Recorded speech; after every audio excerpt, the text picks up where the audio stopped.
Et oui, comme beaucoup vous l'attendez, c'est sans doute dans quelques jours, probablement la semaine prochaine, que sera annoncé le nouvel iPhone. Cet iPhone qui devrait s'appeler, si tout va bien, l'iPhone 7, Jérôme.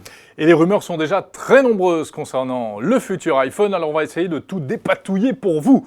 François, première question, révolution ou pas révolution ? Par révolution, ce nouvel iPhone 7 ressemblerait comme deux gouttes d'eau à l'iPhone que vous avez peut-être déjà dans votre poche si vous avez l'iPhone 6S. Alors oui, il y aurait peut-être quelques petites modifications, comme par exemple l'antenne. Tu as vu ces deux barres qu'il y a sur l'iPhone 6S qui coupent en fait l'iPhone en son dos à deux endroits, en haut et en bas. Eh bien ces barres seraient déplacées et seraient en haut, tout en haut du téléphone et tout en bas. Donc on les verrait plus. On les verrait pratiquement plus. Mais rappelons que ces barres sont très importantes puisque c'est elles qui laissent passer les ondes. Ce sont en fait des antennes. Eh oui. Alors, moi je dis quand même, il y a une petite révolution qui se prépare, puisque vous en avez probablement entendu parler, ce nouvel iPhone n'aurait plus de prise jack pour brancher des oreillettes. Et alors là, vous vous dites, mais panique à bord, comment va-t-on faire ? Bye bye, c'est Jack qui s'en va. Et oui, il n'y aurait plus de prise jack. Pour écouter la musique, Jérôme, tu aurais deux moyens, deux solutions. La première, c'est le Bluetooth. Il faut savoir que de plus en plus d'utilisateurs aujourd'hui de smartphones ont un casque Bluetooth. Et puis, la deuxième solution, ça serait d'avoir un casque avec une prise Lightning. On commence à en voir quelques-uns. Hein. Philips, JBL ont sorti des modèles.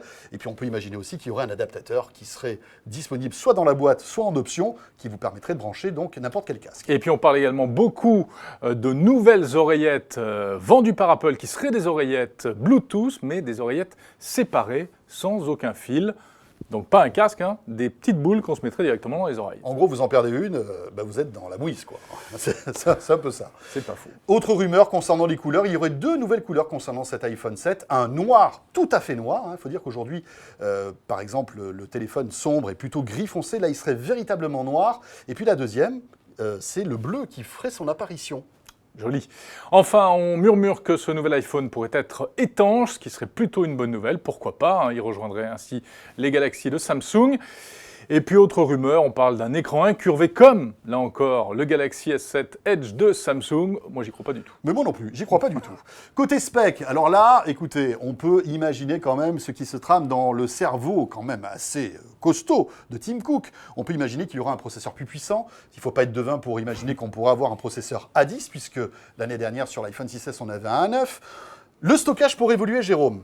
Oui, on laisserait tomber enfin le smartphone d'entrée de gamme à 16 Go. C'est vrai qu'on ne fait rien avec 16 Go. Et en revanche, on monterait dans le haut de gamme jusqu'à 256 Go de stockage. Ça, c'est quand même pas mal. Voilà, l'entrée de gamme serait 32 Go. Alléluia! Apple nous a enfin écoutés.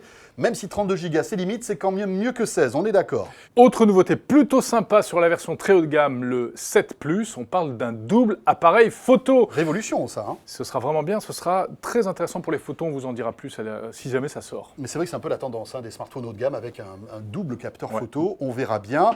Après, quid de l'autonomie? Ça, c'est véritablement, on le sait, le problème des iPhones. Est-ce que Apple va enfin arriver à optimiser son appareil pour avoir une autonomie un petit peu plus confortable? Là encore, la réponse la semaine prochaine. On n'a aucune rumeur concernant ce problème.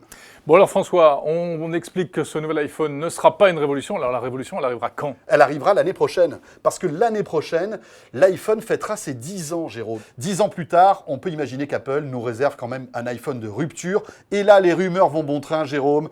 iPhone donc tout en vert, un peu comme l'iPhone 4 et 4S. Magnifique. Ouais. Et puis surtout, disparition du bouton Home qui serait présent techniquement, mais qui serait en fait une surface tactile, tout simplement.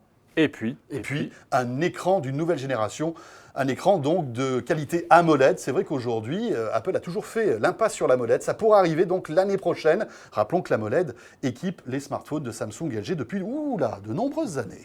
Voilà, réponse définitive le 7 septembre. Ce sera à vivre bien entendu sur 01net TV. En direct et en intégralité pour une grande soirée dédiée à cet iPhone. À très vite.